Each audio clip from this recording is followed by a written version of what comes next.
Halo teman-teman, dulur-dulur konco Nono, jumpa lagi dengan saya Mas Nono dalam slide video singkat 3M Bacot, Banding-banding Ke, dan Maidu. Buat teman-teman semua yang belum subscribe, silahkan di subscribe dulu. Kemudian silahkan di like, komen, dan share ke teman-teman semuanya. Videonya sangat unik, menarik. Kemudian untuk video slide singkat pada kali ini saya akan bercerita untuk sebuah tips buat teman-teman semua.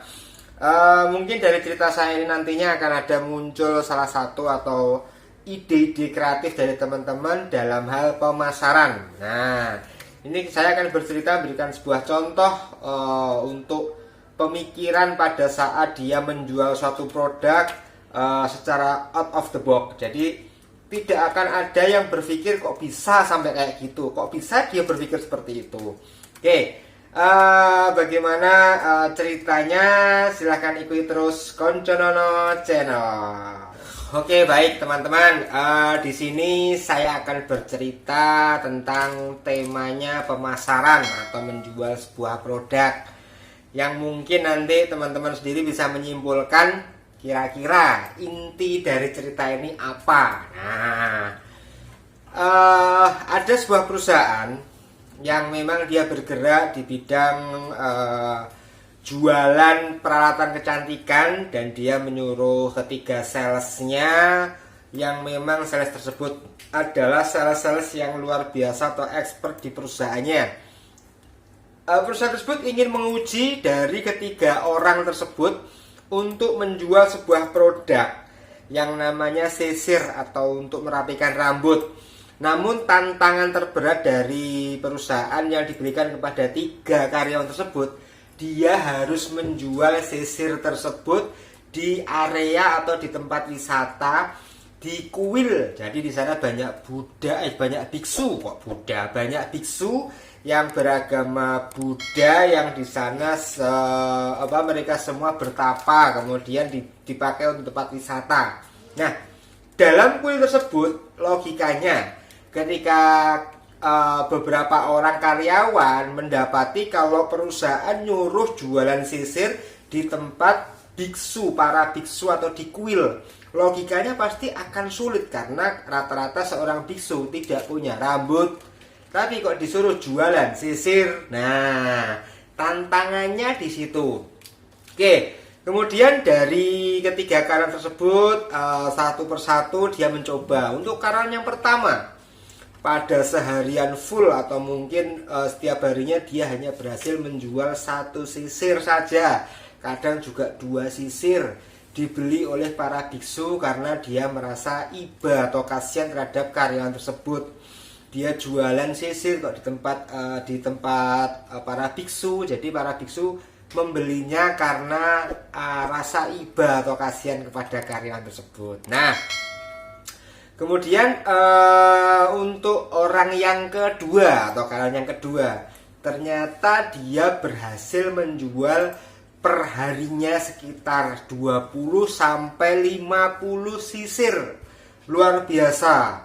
Jadi dari karyawan tersebut yang kedua, dia berhasil menjual 20 sampai 50 sisir. Target pasarnya untuk karyawan kedua ada peningkatan. Dia menjual kepada para pengunjung. Karena kebetulan di situ anginnya sangat kenceng.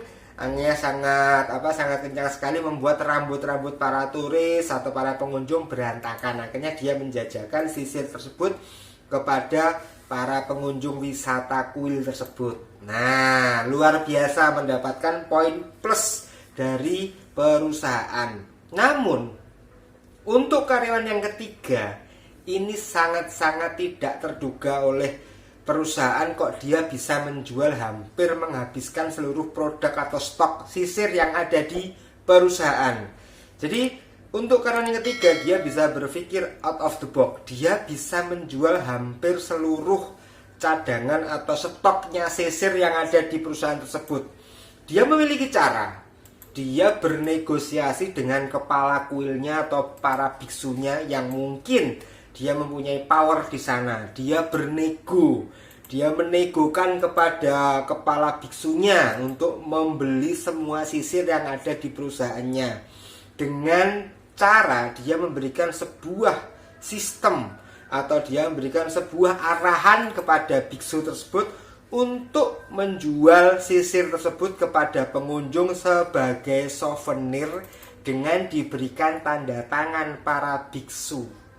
Nah, atau mungkin dari karyawan yang ketiga tersebut memberikan sebuah bandit untuk sisir tersebut, ketika ada tiket masuk langsung mendapatkan sisir. Nah, dan sisir tersebut ada tanda tangan para biksu.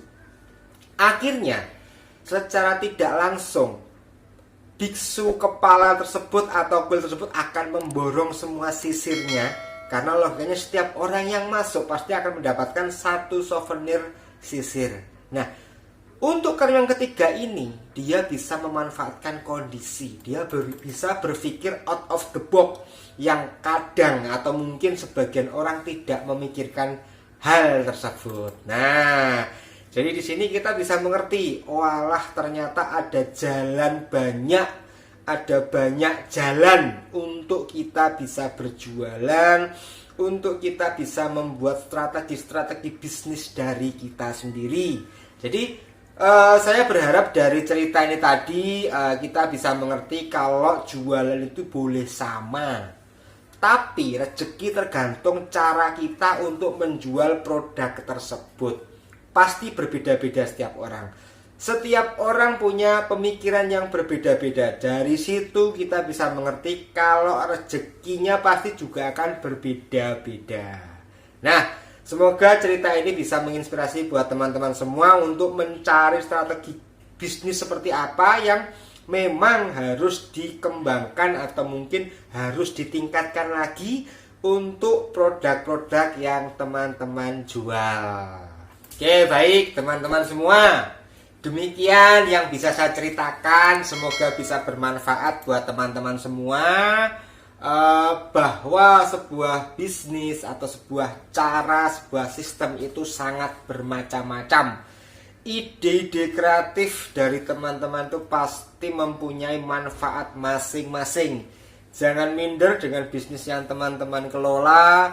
Siapa tahu meskipun yang dijual hal sepele, tapi ketika kita menjual dengan segmen pasar yang benar, kita pasti akan mendapatkan hasil yang berlimpah. Nah, oke.